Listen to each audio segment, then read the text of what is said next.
देव उठणे एकादशीची दिव्यकथा. विष्णूंच्या आशीर्वादाने नव्या शुभारंभाची सुरुवात.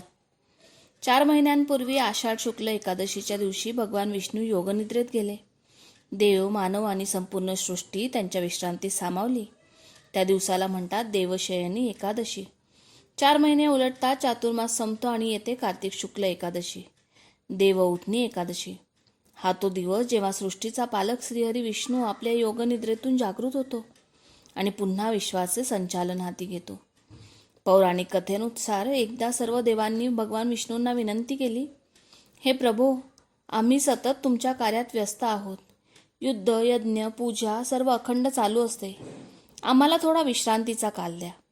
भगवान विष्णू स्मितहास्याने म्हणाले, तुमच्या विश्रांतीचा काळ ठरवला जाईल.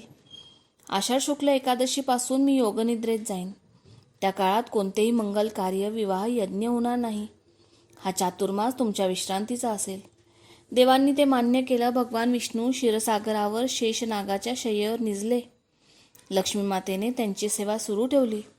या 4 महिन्यात पृथ्वीवर सर्व शुभकार्य थांबले. माणसं साधना, तप आणि दानधर्म करत राहिली. 4 महिन्यानंतर कार्तिक शुक्ल एकादशी आली. त्या दिवशी ब्रह्मा, शिव, लक्ष्मी, इंद्र आणि इतर देव भगवान विष्णूंच्या शयनगृहात आले. लक्ष्मी माता म्हणाली, हे प्रभो, 4 महिने झाले.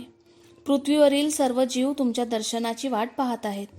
आता जागे व्हा आणि त्यांच्यावर कृपा करा. मग ब्रह्मदेव म्हणाले, हे विश्वपालक, तुमच्या जागृतीशिवाय सृष्टी अपूर्ण आहे. त्यानंतर सर्व देवांनी एकत्रितपणे शंख, घंटा, शालग्राम आणि तुळशीमाळा घेऊन विष्णूंचे स्तवन सुरू केले. उठो देव, बैठो देव, तुमच्या नावाने विश्व जागृत हो. अंधार नाहीसा हो, भक्तीचा प्रकाश फुलो. त्या स्तोत्राच्या कंपनाने क्षीरसागरात लहरी उठल्या, शेषनाग डोलू लागले आणि हळूहळू भगवान विष्णूंचे नेत्र उघडले. सृष्टीत प्रकाश पसरला, देवांच्या मुखावर आनंद झळकला. भगवान विष्णू म्हणाले, या जागरणाने फक्त माझीच नव्हे तर प्रत्येक भक्ताच्या अंतःकरणातील श्रद्धेची पुनर्जागृती झाली आहे. त्या क्षणापासून देव उठणी एकादशी हा दिवस सृष्टीतील शुभारंभाचा दिवस म्हणून साजरा केला जातो.